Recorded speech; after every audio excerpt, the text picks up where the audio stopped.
Yana bitta yangilik. Bunaqa Qur'on chiqibdi.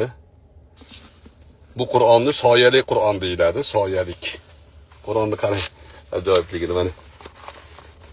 O'qiy olmaysiz-a? Bu o'zi o'qish uchun emas o'zi. O'qish uchun siz o'rganmoqchi bo'lsangiz, qo'lingizga qalam olasizda, bu Qur'onni ustidan yozib chiqasiz. Mana bir betni o'qib olasiz asl Qur'ondan o'zingiz va ustidan sekin anaqada yurg'izasiz qalamda. O'chirsa bo'ladigan qalam olsangiz yana ham yaxshi. Xuddi bu lavhaga o'xshaydi, lavhaga. Yozib o'rganasiz. Bu juda mashhur, dunyo bo'yicha Qur'onni yozib yodlaydigan sistema ham bor. O'sha sistemani asosda qilishgan.